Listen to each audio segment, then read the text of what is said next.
Welcome back, listeners. This is Cade Curtis, your tour guide for Learning from Friends.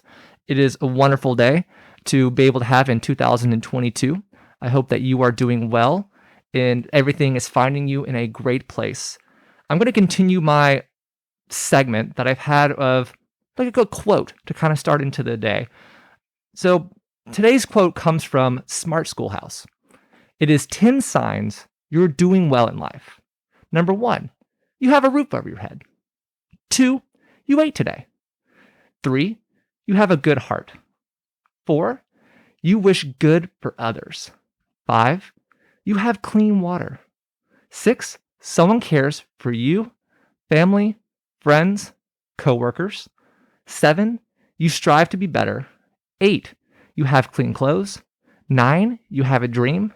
10, you're breathing. This quote is just a wonderful, nice reminder to be thankful for these little things that we take for granted every single day. So often we think to ourselves, just because we didn't get that new job or we didn't get that new item we were looking for the last week or something for Christmas, or we fell short of something that we were trying to do. No, like we are very blessed every single day to have these opportunities. And if you have any of these 10 things, you are really doing so well in life. So give yourself a little bit of the pat on the back. You're doing awesome. Now, with the topic we're going to discuss today, this needs more worldly attention and awareness brought to it. I personally had not heard about this on any scale or form or fashion until my friend brought this up to me that we were talking. And the topic is postpartum psychosis. Now, before introducing the guest, I'm going to read some background information that I was able to gather from the Postpartum Support International and the Cleveland Clinic's Postpartum Care Clinic. Because of whenever you think of postpartum, I think of postpartum depression, not postpartum psychosis. So I'm going to give you a little bit of information about what postpartum psychosis is, and then I'll kind of connect in with postpartum depression. See, postpartum psychosis affects roughly 1 out of every 1,000 deliveries. The onset is usually sudden, most often within the first 2 weeks of postpartum. Postpartum psychosis is temporary and treatable with professional help, but in emergency, it is essential that you receive immediate help. To break the terms down a little bit, the word postpartum means after childbirth. Psychosis means you've lost touch with reality. The most significant risk factors for postpartum psychosis are a personal or family history of bipolar disorder or a previous psychotic episode, but most have no previous psychotic problems at all. Of the women who develop postpartum psychosis, research has suggested that it is approximately a 5% suicide rate and a 4% infanticide rate associated with the illness. That's for every, say, for example, we're going to say for every 1,000, that says 1 in 1,000. We're just going to use for every 100 people, 5 out of those 100 will commit suicide. I mean, and this is really hard to be able to sit back and think of, oh my gosh, imagining this. I can't even think about this, of imagining that process of what they're going through and what that drastic changes for them. This is typically because the women experiencing this psychosis, they're experiencing a complete break from reality. In a psychotic state, the delusions, the beliefs, they make sense to her. They feel very real and are often religious. Please, if you notice any of these symptoms, seek immediate treatment and allow professional help to help you on this. It is not a sign of weakness. It is important for you to know that many of these survivors of postpartum psychosis have never experienced delusions containing violent commands. Some of you are going to ask, again, what's that difference between postpartum psychosis and postpartum depression? Well, postpartum depression is a mental health condition where you feel sad, you feel hopeless, or you feel anxious for about 2 or more weeks after childbirth, but the suicidal rates and that separation from society at that point, that's the separation here, where it is the psychosis, you are experiencing an alternate experience of reality. This interferes with your ability to function normally in everyday society. Postpartum psychosis usually starts suddenly within the first couple of weeks after childbirth. My guest today is going to share her experience with postpartum psychosis, and they choose to remain anonymous. So please remain respectful and thankful for the sharing of the knowledge that they're going to give with us today, because each person's experience is different than another's. So giving that time for her to come in and share her story with us, it can be therapeutic for some, it can be struggling for others. But today I am beyond blown away by what she's going to be able to and willing to share with us. So with that, I'd like to welcome my friend here with us. Thank you, Kate. It's a privilege to be here, and I really appreciate the opportunity to bring awareness to this topic. Before I begin sharing, I'd like to say that as a person who prides themselves on being logical, it's been a humbling experience to process what I went through. Words like psychotic, manic, and schizophrenia are words I never imagined being used to describe myself. But they are fitting to describe what I went through during my postpartum experience. About 9 months later, though, I have a whole new understanding for mental health, and I want to take away the negative stigma and help people understand it's not an experience that you choose for yourself, but rather a chemical balance in the brain that's going to keep you from being your best self. And with that kind of being discussed in there, with that chemical imbalances, I'm sure audience members, if you listen back to the previous things, I've discussed that I suffer from post-traumatic stress disorder, and I have generalized anxiety, and that's a chemical imbalance as well that's taking place with me. I have family members that have mental health issues, and it's not that person's fault. That's one that I love that my guest was able to tell me, my friend was able to say, hey, like, again, it's a chemical balance that's changing their brain here. So that's one thing that I want you to never stigmatize or judge somebody because of that, of what you see out there on social media or what someone has told you in the past. This doesn't define who she is as a person at all, or me, or any of my family members, or anybody else in the world. So to start out with, when and where were you diagnosed with postpartum psychosis? It was about 10 days after giving birth. The symptoms leading up to it, according to family members, they said it was a gradual change in my demeanor. They attributed things to lack of sleep and stress from being overwhelmed by such a big life change. The day they took me to the ER, though, they noticed a night and day difference in my demeanor and knew I needed help.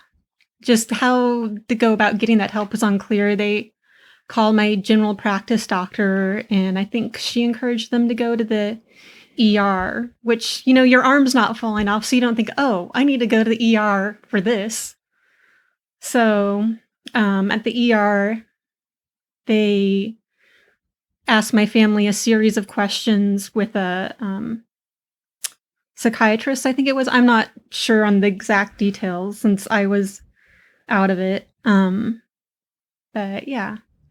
So the night before they took me to the ER, my mother-in-law went to pick up my mom from the airport. She lives in the state further away from me, so she had flown in and missed out onto the things leading up to this. I remember sitting in the bedroom with my mom and her asking me, what kind of meds are you on? You're not acting like yourself. And those words hurt really deep. So, be respectful in how you communicate with the person going through that.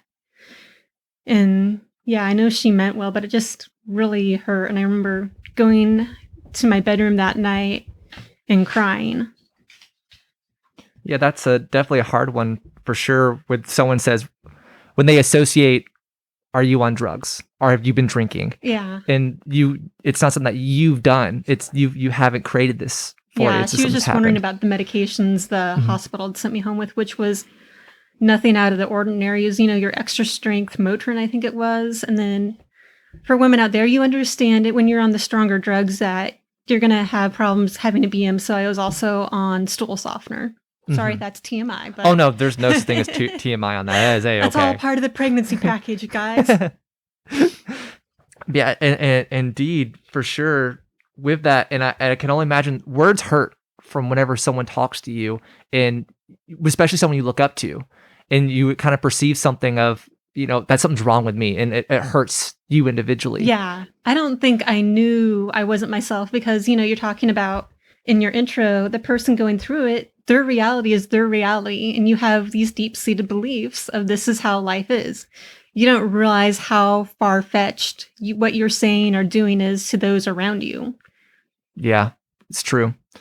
Yeah, because I can definitely experience from, I've mentioned in previous episodes here that at one point I attempted suicide, and I don't remember leading up to the moment.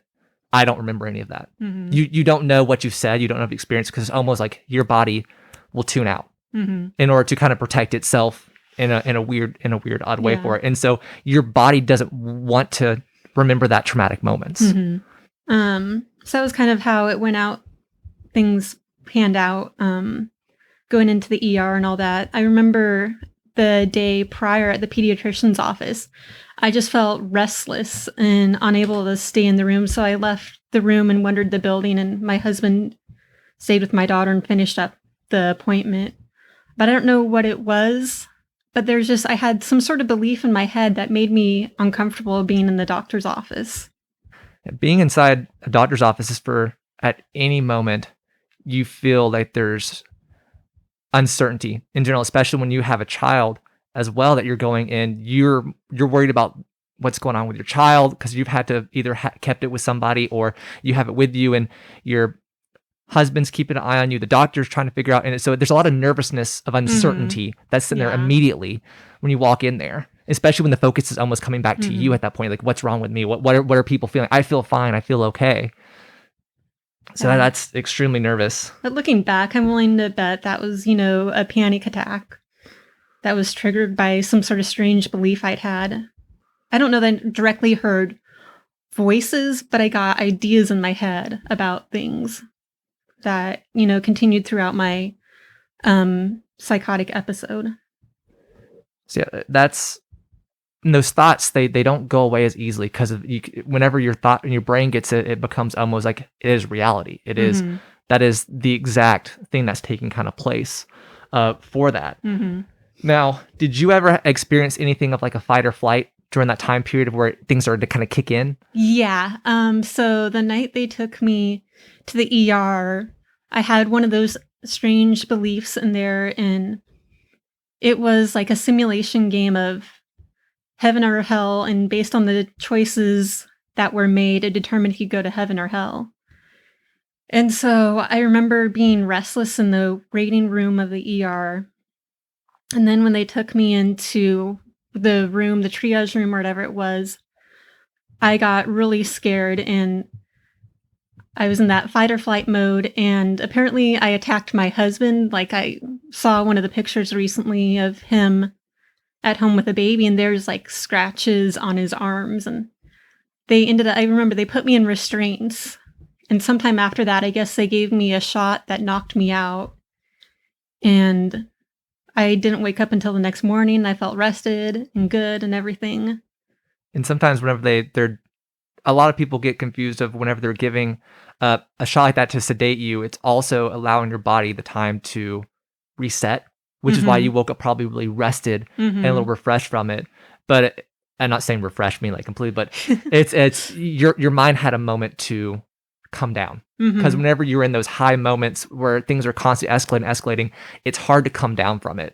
So that gave that, whenever they do give those shots like that, it does help your body kind of come down from that experience.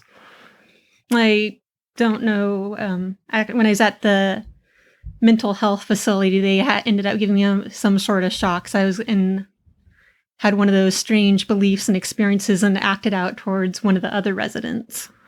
Oh, wow.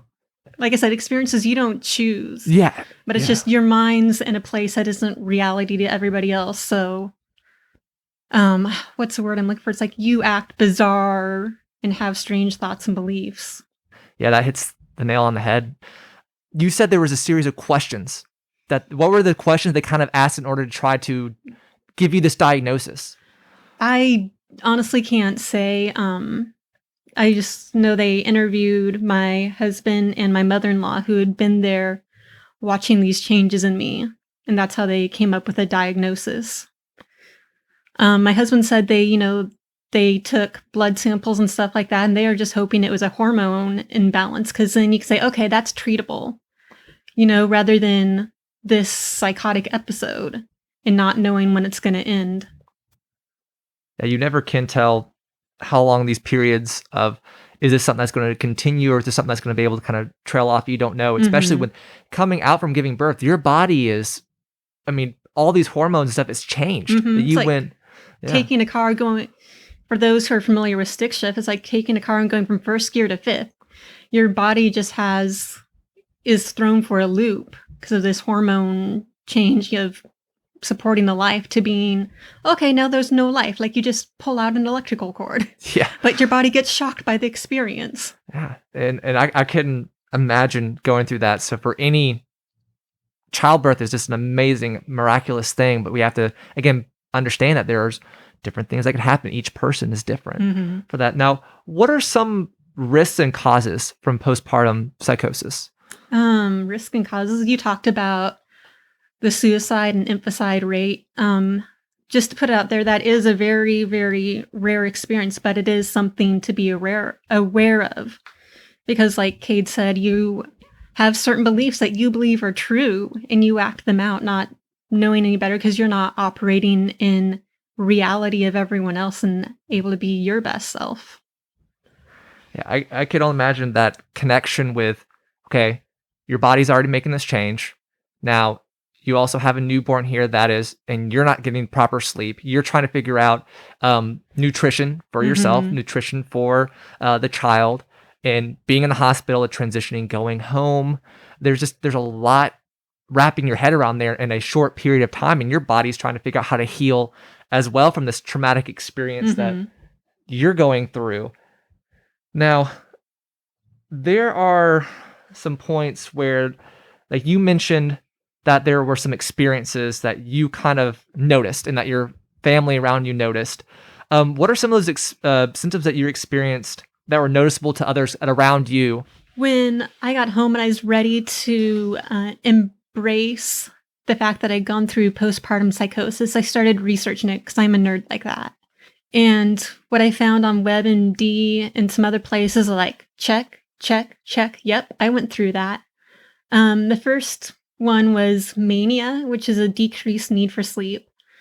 My family knew I wasn't getting much sleep, but things are so crazy, it's hard to know who was getting what sleep, who's on first, what's on second, because we had a bit of help. And they did notice that when I was supposed to be sleeping, I wasn't. And I just couldn't bring myself to go to sleep. And somehow my body was able to function on very little sleep. How much sleep I actually got is an interesting question. I would be that I'd like to know for data purposes, but that's just the nerd in me. We'll probably never know. Yeah. Somehow I made it through on very little sleep. I think that's the parent mantra. Sleep when the baby sleeps, they say. Well, I didn't sleep when the baby slept. You had mentioned like spiritual beliefs. So I had hyper spiritual beliefs. Yes. I don't remember a lot of what happened, but I do remember thinking I was having deep spiritual insights. I was going to write a book about my experience. I started journaling my thoughts in what was coming out like rapid fire, which is also known as racing thoughts, which is a sign of psychosis. Out of fear of losing my insights, I took shorthanded notes and quickly put my thoughts on paper. I now understand the stigma people have about people in a psychotic episode writing gibberish. It's a real thing, guys. Yeah, it is. I definitely have notebooks from where we're going through experiences where I'm looking at it and I go, what did I write here? This is not even like shorthand. This is this random words pieced together. I started doing acrostic, kind of like be like G, B, N, D, Z, and then I'd go and I'd write down, because at least if I could remember what the G stood for, I could write a sentence out of it. If that makes sense to you. It does. No, it's everyone it's a pattern, and it's also something that for you that it seems enlightening. It's something that is and getting it down on the paper. Like I can look at this later. Exactly. I can look at this later. I know I can be able to pull my notes from it, and that's something that it's hard for someone to understand until you've experienced that firsthand. And I was actually deleting some notes from my phone, and I was like, I think I kind of remember what I was thinking, and that's a half-baked idea, or where did that come from, So I ended up throwing those away. I'm like, there's no point in keeping those. Sometimes you can surprise yourself with some of the ideas that you do wind up coming up with during these time periods, because I write poetry. And so sometimes I've gone back through and I've picked out some of the ideas and see if I can turn it into some kind of poem or turn it into some form of writing. But that's just something that worked for me, that when I went through therapy, that was something that was mentioned. Hey, why don't you try to take those ideas and do something with it that's creative? So maybe it'll create a little bit of closure, but that was just a therapeutic thing that I found. Yeah. For me, this is part of my closure, is just getting to share about it. Yes, I like to tell stories, which is part of why I'm able to share what this is, even though it's a chapter in my life I would have rather not have written. And I can imagine doing it on this is not too far removed. I couldn't have talked about my experience that I went through. It took me years to really sit down and talk about it. So I'm in awestruck. My dad's related to Spock. Is that the guy on Star Trek who has no feelings? So I get a little bit of that. So if I come off sounding nonchalant about things, that's why. Interesting. Huh. Yeah, I kind of can sometimes separate my emotions from other things, and talk about them matter-of-factly. Versus, because it's scientific data. It's not emotion. Hey, yeah, it's in having those... Each approach and how our mind processes things differently, especially when it comes to emotion and things like that too. It's all we're all different. Yeah, but when I was debriefing with my husband about things, there was one night I just went to bed, or we both went to bed feeling just like really heavy, because we were processing on a personal, relational level the emotions involved in going through this chapter. Yeah, and you have an amazing husband that supports you beyond all belief. And that is it's amazing having seen and known y'all for as long as I have. It's how amazing he is as an individual. And then now seeing him as a father too is just, I'm going to cry.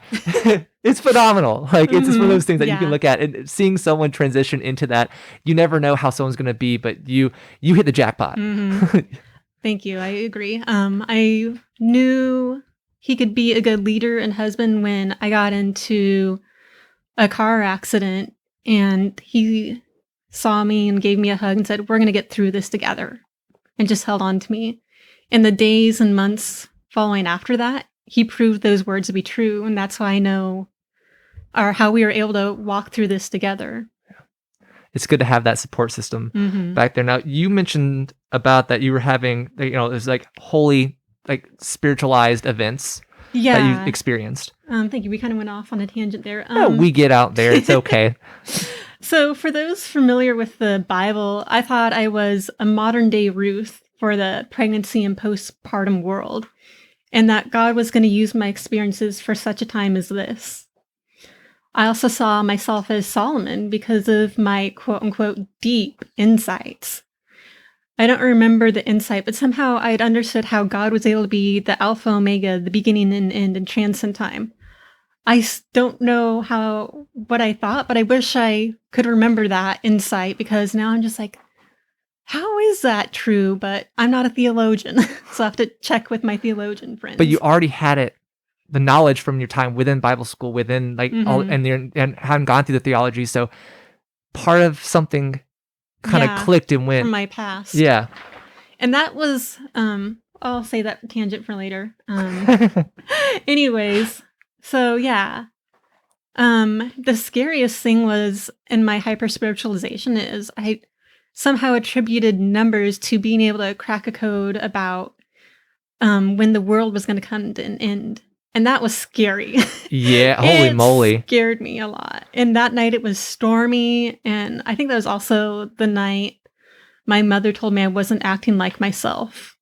Just going to bed, like crying. And so you're almost spiraling by that point, because you're hearing one connection of, you're not yourself. Who are you, kind of in that range? And then you have this going into the world. So it's potentially starting to kind of connect that downward spiral of, and that was one of my darkest moments. I had another one at the facility, but that's another story for later on. Anyway, so I tried explaining my insights to my mother-in-law, and she politely humored me. And at one point, I told her, "Oh, you're my prophet," because she's going to be able to translate my spiritual insights to other family members. And Oh, wow. I remember she kind of gave me this blank look, like, "Okay, you're," and I didn't interpret it as in "you're crazy" so much as maybe I interpreted it as she was in awe that I'd make such a statement. Ah, But looking back now, I can see how disconnected I was from reality. But while going through it, I honestly believe these things were true. oh yeah, because that's your mind has convinced itself that that's what it needs to do and that's what it needs to survive, and because that's that chemical imbalance that's changed. There's something that you didn't force, that is this what your mind's telling it to believe. Your cognizant like brain lobes are saying, hey, you need to believe that, you need to believe that, because that's what reality. Because looking around here, I may see a blue bin, my brain sees it, goes, that's blue, because of my brain's taught it to be blue. But if it's telling it differently, it may think it's red, it may think it's orange. Yeah. So other signs were hallucinations, seeing people from my past. At one point, I thought my dad was one of the residents and was just like a younger version of my dad. So this was after that you have checked into a... correct. Okay. Yeah, I was at the mental health facility, which I just refer to as a facility because I am still getting over the stigma of saying it was a mental health facility. Okay. I think it was technically a hospital. I don't remember. Anyways, not... Sorry, I just was trying to connect in with where we were at, because we were talking about where you were talking about to your mother-in-law, and then all of a sudden it's like, wait, facility, okay, where were we at? Yeah, the different signs and symptoms of postpartum psychosis is hallucinations. So I thought I was seeing family members at the facility. I thought one of my aunts was there, and she became one of my friends. And so that brought me a lot of comfort being there. And I thought the nurse or doctor was one of my cousins I hadn't seen in a long time. I even saw what I thought were boyfriends from my past, and I thought I was supposed to reconcile my past relationships. Oh. So, kind of like that story of Scrooge and how he visits the three, whatever, or I don't know. Past, present, and future. Yeah, the past, present, future. Okay, maybe Scrooge is a bad example. No, but it is an example of you're visiting your past. You're kind of going forward. You're I could see the connection. There's some maybe it was a Hallmark movie, probably, about, seeing your past and boyfriends or something like that. There's so many Hallmark films out there. Like it's hard to figure that one out there, but yeah. But I think you get the point. My mind was thinking these other residents were people from my past, and I had to reconcile them. I can imagine your brain's processing through a lot of materials, and if it's a recognized face, maybe it can be able to teach you something, or maybe be able to kind of correlate in some manner, especially if you're in a place that you're unfamiliar with. Your brain's trying to make it familiar, but maybe putting in faces. I don't know. That's just... Yeah. So going off of that tangent, like the things that were tangible at the facility became triggers. I tried to make sense of things and hyper-spiritualize the reality that I was living in. And I used, you brought up things like having gone to Bible college and knowledge from that. So I tried to take things from my past to make sense of, I used things and experiences from my past to filter what the tangible meant to me. Almost everything, and I mean almost everything, was a symbolic tie about my past or present. Present. Words, man, they can be, sometimes we can trip over them. Yeah. So like there was Canada Dry, the drink at the facility that they gave us at snack time. And there was something in my past about my parents going to a wedding in Canada. And so I tried to filter the Canada Dry through past I'd heard about my parents. They gave you a nice little welcome package at the facility. There was like slippers, mouthwash, toothbrush, toothpaste, not knowing what you would come in with, I guess. So there's some gold slipper socks, like they give you at the hospital. And I hyper-spiritualized those to somehow be some kind of parallel to the streets in heaven being paved in gold. Interesting. The worst association for me was, this is during COVID, and everybody's wearing masks, and one of the nurses was wearing a black mask. And because black is associated with evil, I had thought, oh, she's a bad guy. I can't trust her, And then one of the other nurses was wearing a rainbow face mask. And I thought rainbows and unicorns, and I like my unicorns, and so You do love your unicorns. You do love there's your another unicorns. story behind that. It's another story for another day. Anyways, because they had rainbows on and that reminded me of unicorns, I thought they were on my side and that I could be trusting them. That's interesting. The night and day association of something that you really like, and then darkness, the natural association of evil, sadness. And so you have the two polar kind of sides of that, almost heaven and hell as well. Wow. So these tangible things my mind desperately tried to make sense of. And my mind was on overload. It's just like constantly going. I believed I was trying to unlock some kind of riddle to end being at the facility and be able to go home. During one of my mom's visits, I vented in frustration that I was sick of the poop charades, and I'm not a person who cusses. So for me to be that frustrated, that can give you an idea of just how hard it was to be in that state of mind. Yeah, I can only imagine that. That's because when you don't know, I guess I don't know if you knew, why you're in the facility, what's going to take to get out of here. So it becomes that natural escape mode of what do I have to do? What is this? And so your mind's making up the puzzle, the maze in order to try to escape. So fun side tangent. Somehow I managed to escape the building one day. I don't know what it was. I think I'd watched somebody go through somewhere and I thought, that door's unlocked. I'm going to make a go for it. Yeah. And luckily for everybody, I was compliant enough to go back in, but after that, they took away my privileges to go outside in the gated area. Oh. Which stunk, because I love the outdoors, and here I am stuck inside watching the other residents go outside. And eventually, I gained that privilege back, and I got to enjoy a nice sunny day out there. Yeah, we forget how much we miss the sun sometimes whenever it's not physically being out there. And I had a friend who just went through an extreme experience where he was in the hospital for, nearly a month. And the first time he got to go outside, the moment he stepped outside, he looked over and he goes, like, he's looking at these flowers and it's just, he's awestruck by it. And he goes like, this is so beautiful because he hadn't seen it so long, and he could smell it and he could feel it. 'Cause when you're inside, it's just drastically different. What are some other things you experienced? One of the strange beliefs I had is the phrase "mama knows best." And so when somebody'd rub their eye or their ear or their nose, it was like, oh, mama knows if you're rubbing your nose, or if you're rubbing your ear, mama hears, or if you're rubbing your eye, mama sees. And somehow that was supposed to cue me in and be a nonverbal cue to something. So whatever was going on during that moment, whether it was a conversation or stuff around me, I'd filter it through, what does mama see? What does mama hear? What does mama know? I wonder if that kind of connects back to with Ruth, or in some form or fashion, maybe. I don't know, just the spiritual, God is like, what's going to happen? I don't know. That's just a weird thought. Yeah. Like I said, it's like when you're going through the psychosis, the stuff that you're experiencing through your view of reality doesn't make sense to those around you. That is very true. When I was well enough to go home, which is about 10 days later, I still read into people touching their faces. And I believed it was that nonverbal cure message. And so I remember being really irritated at my mom.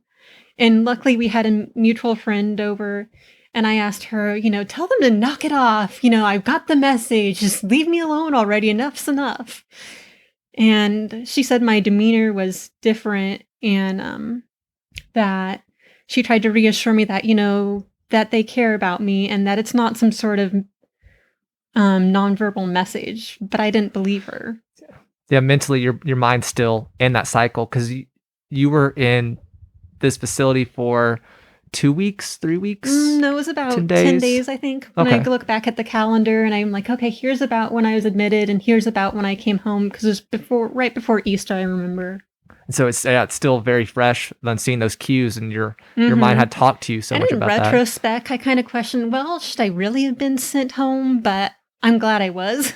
You never know how long you should be somewhere or how long you shouldn't be when it comes to treatment. But you have to trust the doctors in this because that's what they're there for with their medical experience. And it wasn't too much longer after that, I'm being on the medicine, that they'd finally, at the facility, they dialed in what type of medicine combination worked well for me. My husband said while I was at the facility, some days I'd be doing better, and then the next day I wouldn't be. And so it's just this guessing game of when is she going to be home? And for him, I think not only seeing me a different person, but that whole not knowing when do I get to have my wife back? I Oh, miss yeah. her. For those of you married, imagine going home to your bedroom and sleeping without your spouse. You've got this bedtime routine of snuggling before you roll over and go to sleep, and now you don't have that. And what's on your mind and heart is, my spouse is sick. I don't know when they're going to get better, and I miss them terribly. And then you're also having to, the spouse is thinking about, I have a child here too. Yeah, and background piece of information on that is that so I mentioned my mom flew in the day before they took me to the ER. So that was a godsend in timing because my mom was able to be there to be a mom to my baby since I wasn't able to. That is definitely a true blessing to have that there. Now, what are some things that you wish that you would have done and would recommend to expecting families to become more aware of this possibility before delivery? Such as like maybe doctors to talk to a psychiatrist, pediatric. I don't kind of know what direction to kind of search. Let me think about your question here for a second.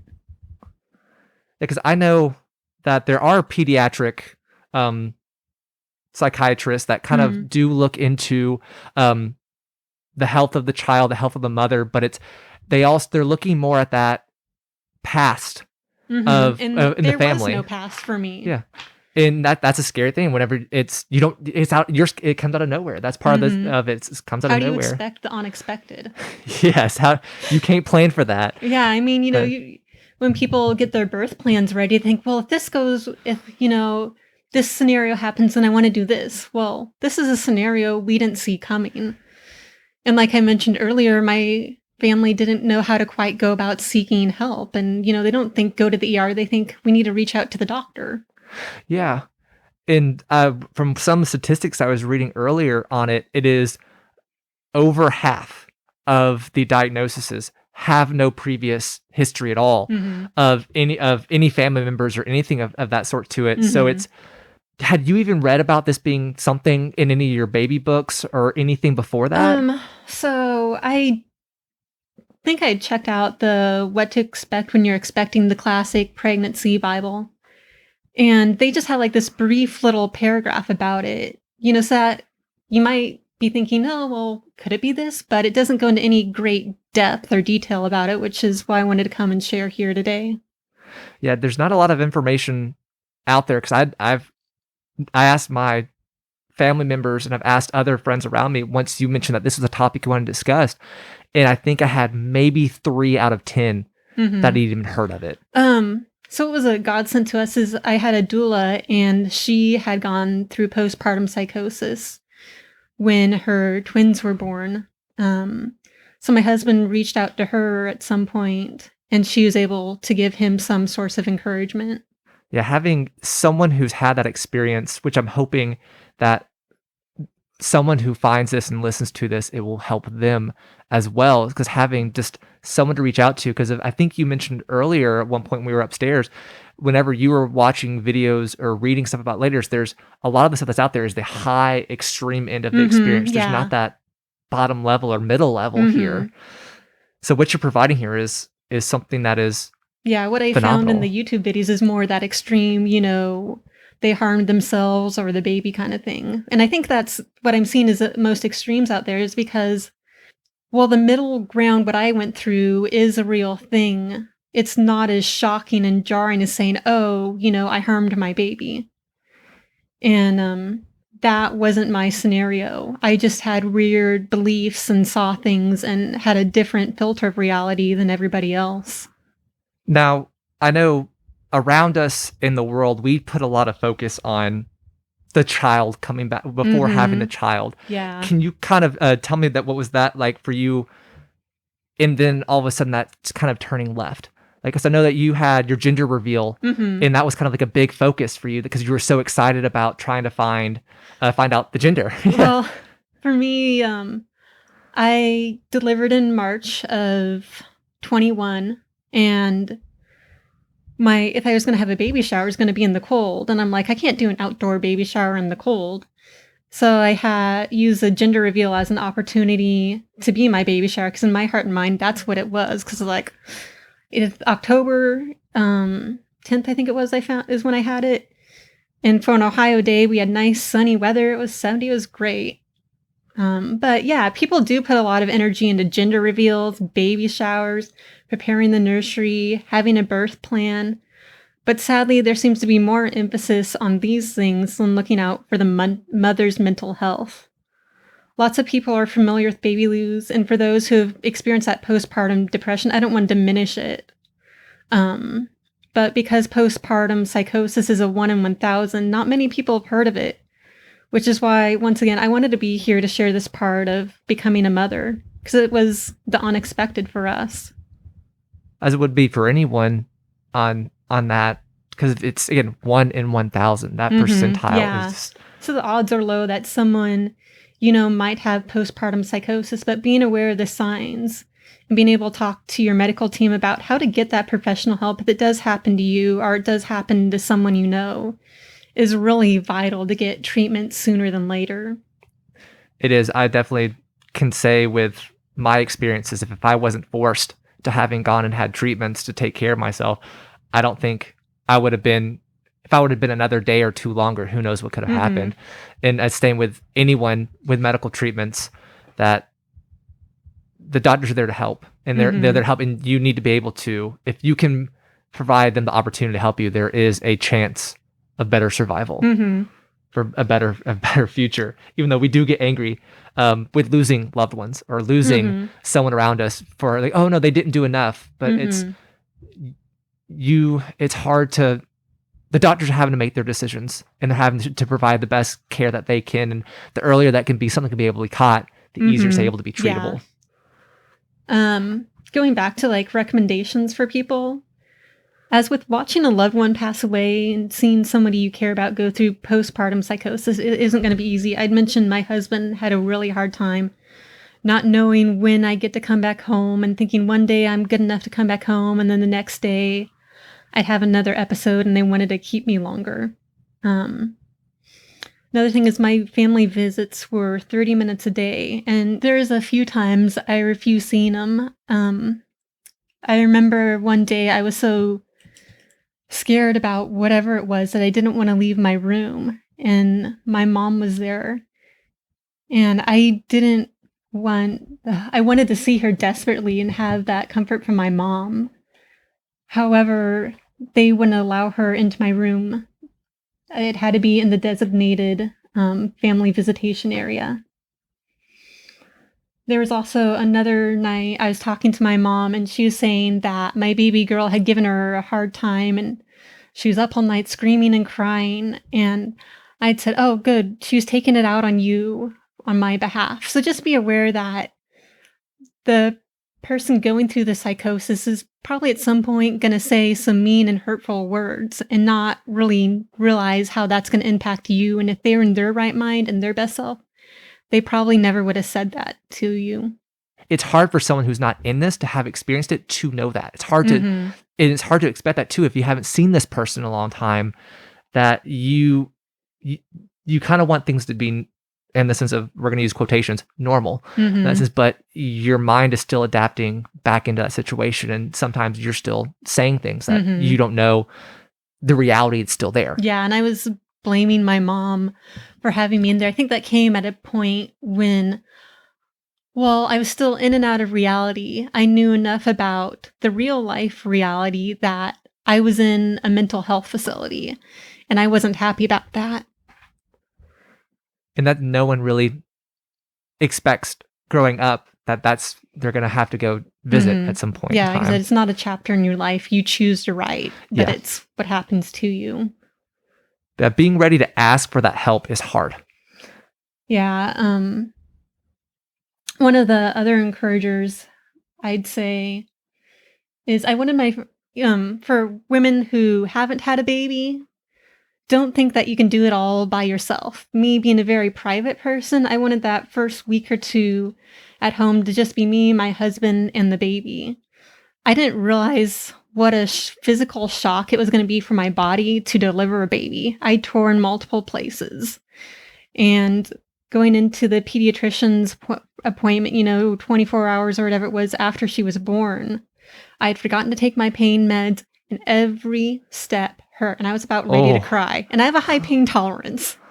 I went completely natural on medicated birth. So, yeah. Hats off to you.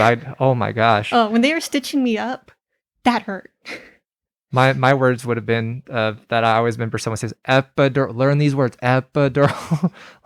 So I can imagine. For my research, I was just like, I don't want an epidural. I want to block my body's pain signals. I want to know I want to be blah. I want my body to know when to push and not have it blocked by painkillers. Yeah, that is, again, it's personal choices. We all have choices that we kind of choose and decide like every day of, do I want Coke? Do I like Pepsi? It's that personal kind of preference comes up with that. Yeah. But yeah, being a private person, it's hard to want to ask for that help. Yeah, exactly. That's so hard. So, you might be a private person, have a rough plan of how you want to use friends and family members to help out. Having no plan and people flying off the seat of their pants isn't good for anyone.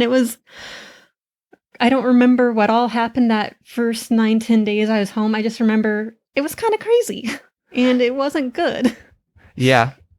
And after coming out from spending your time in the facility on this and having your diagnosis, what sorts of therapies and say medications or something that you do in order to kind of help continue on being what we'll call back to normal as possible? Okay.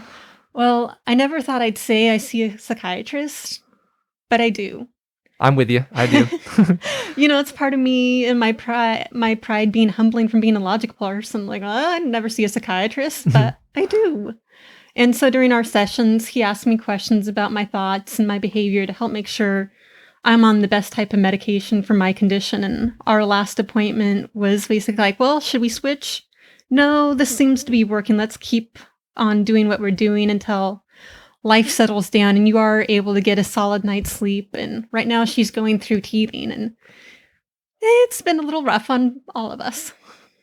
Yeah, I can definitely say in changing medications though, it's a scary thought. You mentioned earlier about going from first gear to fifth gear after giving birth. I had not a recommendation. I had someone explain to me in a similar fashion with my medication. I'm like, oh, I think I'm feeling good. I don't need to take my medication anymore. They're like, hey, the medication's working. If it's there, imagine this.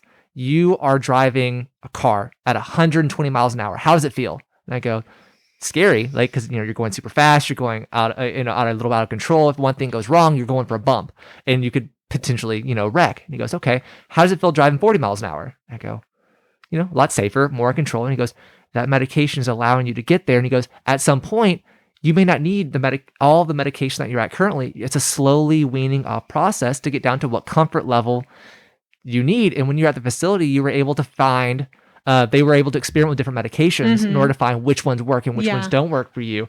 So I'm glad to see that you're continuing going, seeking therapy and talking it out and taking the medications that you need in order to settle out. Because there may be a point where you're no longer needing medication anymore, but there may be a point. That's the hope. And, it's going to be a gradual weaning process with the supervision of my psychiatrist. And there's a lot of tools to the toolbox that you can be able to add over the experiences when you talk to a psychiatrist. Now, has the medications really been helpful for you that you find so far? It's hard for me to give an answer because I've gone off them a couple times thinking like, okay, we can be off them. And then I've kind of had some adverse side effects.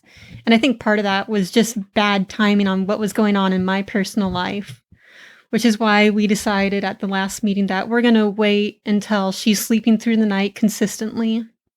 That makes sense. Can you help myself and the audience understand what it was like living in the facility? For better or for worse, as I've said before, I was really disconnected from the reality. And part of that reality I was disconnected from was being a brand new mom. Well, my family dropped off the breast pump for me to use, so I wouldn't get engorged or anything like that, or have my milk supply drop. Going through the motions of using the breast pump didn't make me think I'm missing out on nursing my baby directly. I didn't feel like any sadness from that because I was just, like I said, for better or for worse, I was really disconnected from what the outside reality was from the facility. It wasn't until my husband brought me some pictures of her that I realized I was missing on my life outside of the facility. That's when it got hard being there and frustrating, not knowing how to crack this communication code of the poop charades. We were working on making an album for her first year and going through old pictures. And it's really hard seeing those ones when I wasn't there. And I almost cried at one point when we were looking at the pictures. But what I have to remind myself of, well, I wasn't there for that week and a half or whatever it was, that I get to be here for her now until the day I die. That is the biggest thing, that it's a week and a half seems like at that special early point in time seems like a large amount, but to think about having been able to address and be able to figure this out at an early stage so it doesn't affect for years and years, again, 1940s, 1950s, is that this wasn't diagnosis, that you were almost checked into a facility, never were checked out. Like, we are so blessed to have that capabilities to catch these things and be able to help provide treatments. So that is amazing that you now have a whole lifetime ahead of you with your daughter. And were there some experiences that you struggled with in order to kind of reacclimating after having gone through and coming out of the facility that you want to discuss? Yeah, I remember going into Walmart to pick up my prescription, and there's a person coming out wearing a black face mask. And for a brief moment, I kind of started getting scared and panicked, thinking, oh, they're evil, But luckily, I had enough touch with reality to know, like, no, for whatever reason, the black face masks are a thing now. And it's okay, that person isn't evil. So I just kind of had to do some mental self-talk down so I wasn't scared. Another one of those good tools for the toolbox is understanding that self-talk and be able to realize when something is good and when something is bad, whenever you're able to better comprehend having those tools in your toolbox to know that, nope, that's not right. This is normal. This is okay. And to be able to kind of come down from that. Now, has your family been very supportive, and has this affected any of your relationships in a positive or negative way? Yeah, they've been very supportive. Like I've mentioned, being able to talk through things and debrief with my husband. It hasn't been easy, but it's been helpful for me to understand what was going on and what happened. And the more I learn to talk about it, the more comfortable I become in admitting that postpartum psychosis was a chapter in my life. Granted, it wasn't one I choose to write. However, it's given me a whole new understanding and perspective about mental illness and why I want to bring awareness to postpartum psychosis. And the words that you used of talking about it makes it kind of more comfortable. That right there is leaps and bounds for people. That I didn't talk about my issues with my mental health with others. Now I talk about it with my students in my class period at times. But it takes that time to get there. And the more you can talk about it, the more they can be able to understand it. You can be able to understand as well, because I'm sure you're unlocking doors each time as well. Like, oh, wow, I didn't think about that before. Yeah. Now that clicks. I did have, as part of my discharge requirements, they wanted me to talk to a counselor, and I talked to one once, and they're like, so what's your diagnosis? Why are you here? And I was just like, well, here's why I'm here. And I just didn't feel like it was productive to talk to an outsider about what I personally experienced. For me, it was more helpful talking to my family about it. And fortunately, one of the friends of the family is a psychiatrist, and so I've been able to talk to her in depth about things. And she's assured me, like, yeah, that is what you went through is normal. And hearing that, granted, psychosis isn't normal reality for everybody, but knowing my psychotic episode was within the range of normal for being psychotic, it brings comfort in being able to embrace it. Like, yeah, I might have had a psychotic episode, but it wasn't off the charts psychotic episode. If that makes sense. It does make sense. The being able to, words are a powerful tool. They can be helpful and they can be hurtful. And hearing from someone saying, that's normal, that's okay, that is, as you said, it brings down that calming, it brings that soothing kind of mentality to it. Yeah, so I say that to have people realize, it may not be helpful in somebody's situation to talk to their family members, and it might be It's hard, better yeah. if they talk to a psychiatrist instead, or whatever you'd call a counselor or therapist. Yeah, there's, so many different types of therapies out there that I recommend for those that maybe, I don't like this, I don't like that one. There's different ones, try different types of things. There's talk therapy, there's group therapy, there's, there's literally tens of different ones that are out there. If one doesn't, it's not a one size fits all. Mm-hmm. It's keep trying and eventually maybe find something, and it may take you multiple times. Mm-hmm. There are resources out there available to you if you reach out to a general doctor's office that can be able to say, if you have any issues affording it, that there are programs that are out there that do not charge, that are available, that I recommend look into. In this day and age, we are being given a plethora of options. So I do recommend money is not necessarily, doesn't have to be a combative for you not going. And there are all places that will actually come and help with transportation as well. If you look in and you ask for these resources at your local health department, and also you can be able to reach out to local hospitals as well. No person should have to think, I can't afford it, or I don't have transportation to get there. There's resources out there to help you. So please seek help if you need it. Now, for those expecting mothers who already have one child, maybe two or three, and they never had a battle with this before, is there a possibility that they may face this with a later birth if they have like another child? That's a good question for the medical field. Yeah. I did read that if you're a first-time mom, you're more likely to. So I'm not any voice of authority. So if it's something you're genuinely concerned about and you have 2 or 3 children, bring this up to your health providers. That is the best answer. That's the key thing with all this. There's no direct answer. There's no certainty of what it is. But in my scenario, because I've had it once, there's a chance that it could happen again. So that's like a potential long-term effects. There are some potentially. Yes, I guess. But because it could happen again, I'm pretty sure we won't go on to have another child. It's not an experience I want to repeat or risk putting my family through again. My research of looking up other people's experience, there's a lady who gave a TED Talk, and I believe it was with her second and her fourth child, and why it wasn't with her first or her third, I don't know. And I don't even know if the medical field can answer that, because there are unknowns about it. Yeah, that's definitely, you never can tell when it comes to experiences like this, what could happen again or what cannot happen again. Because especially you said that your experience of being in treatment was about 10 days, and this happened 2 weeks after having postpartum. And we're now about 9 months, did you say, removed from the experience. You never know what that's really a short period of time that you could think about, even though it seems like a long period. It's like a week, 2 weeks, 3 weeks in comparison to 10, 15 years. You can't really pick off and choose and understand what's potentially to come next. I refer to as like, if I were to have a second pregnancy, I'd be playing Russian roulette with God, not knowing if I would or wouldn't go through this. Yeah. And if for some reason I do end up pregnant, I'm going to have my psychiatrist on speed dial, and we're going to have, a talk with my healthcare team about how are we going to go about this. When would I start up meds as what do you call it? Hedging your bets? Yeah. Kind of thing.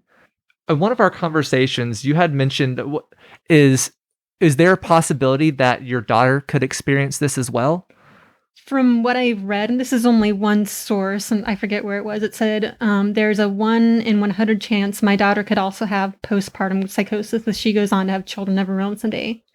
And on that tangent, if you're able to recognize my voice, I ask that you don't bring this up to her. It's something that we're going to talk to her about when she gets older and the time is right. Yeah, it's something that that's your choice that you have. It shouldn't be someone else doing that. That I 100% agree with that. That goes back to, again, being respectful of, she is a guest on our podcast and she's coming out and she's giving her words and explaining to us. You need to be able to be respectful of whenever she asks something, that this is what she's expecting kind of back for it. So thank you for those that do kind of follow through on that. It's deeply appreciated. Now, do you have any last minute words of advice that you would kind of like to leave our audience with? Because we're just now passing over the 1 hour moment.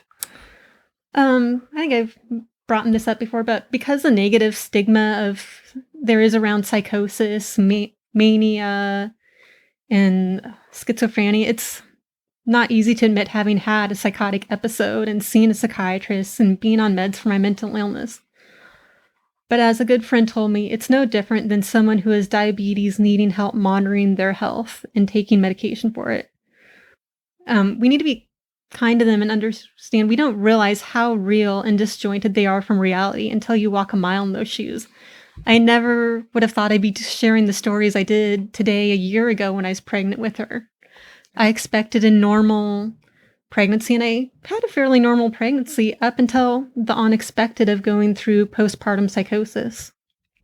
And I definitely just want to say thank you for that willingness and that ability to come out and express yourself and coming as a guest on this podcast. And I hope that this finds, even if it's just one person or it finds hundreds of thousands, I hope that you can take something away from this and you can be able to grow and seek advice, seek just looking out there to become a better individual to help kind of protect, even if it's someone you know that has just become pregnant. Maybe say, hey, maybe this is something you need to consider or look into. Wait until their third trimester, though. You don't want to get them paranoid about it sooner than they need to be.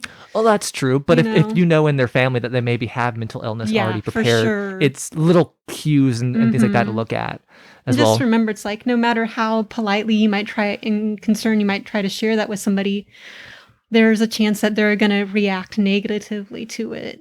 That's true. I didn't think about that.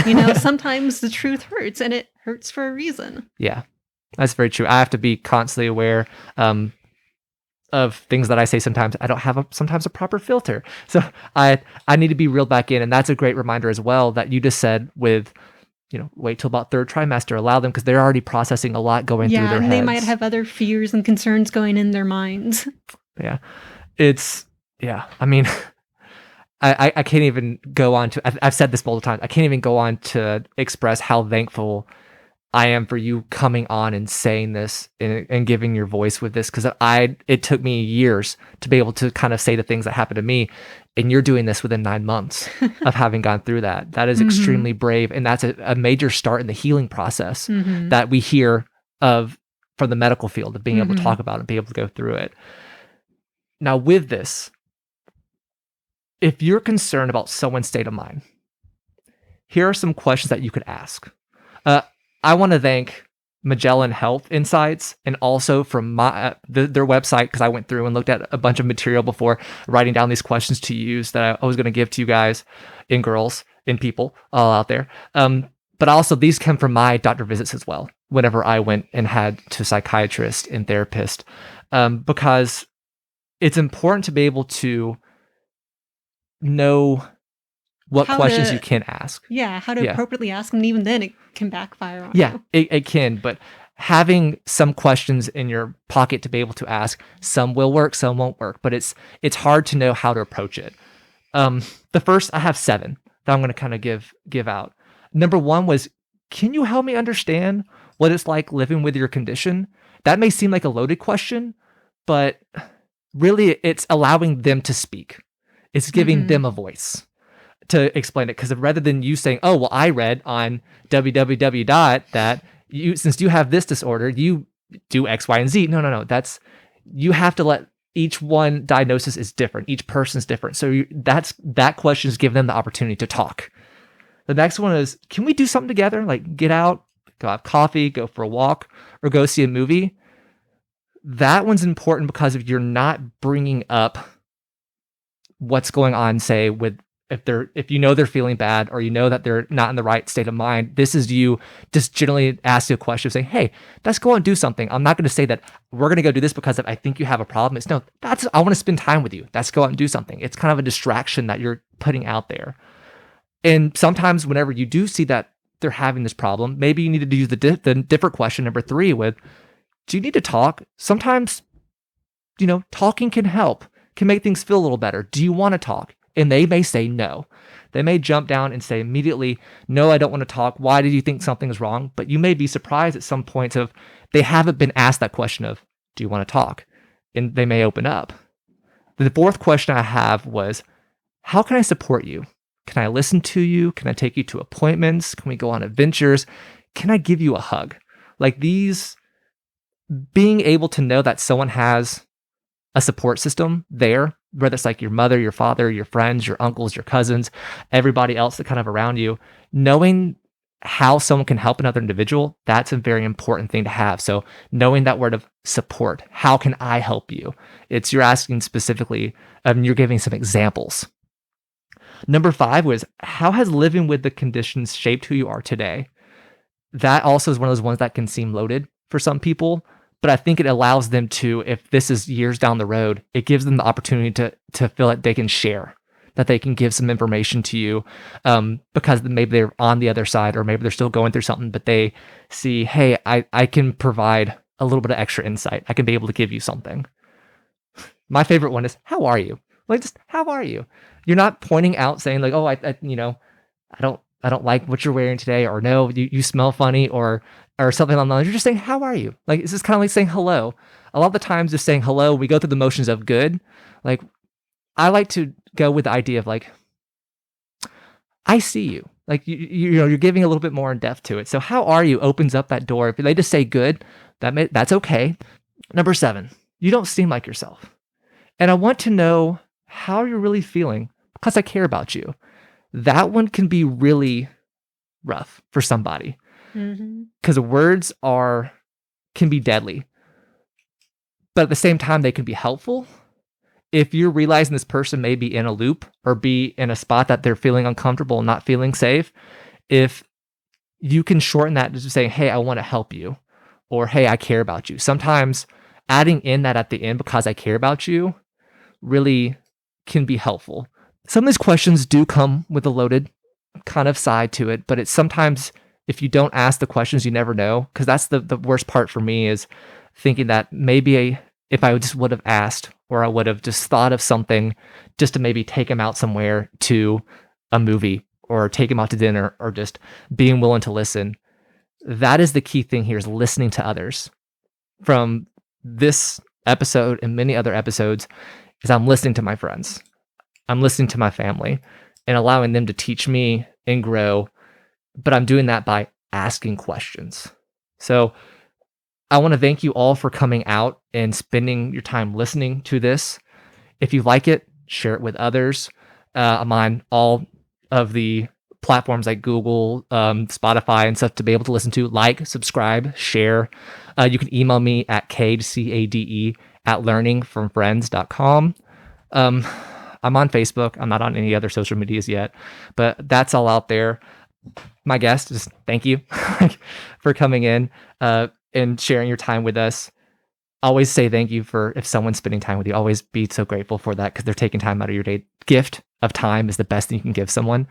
But with that, as we leave today, don't forget to let your curiosity fly high.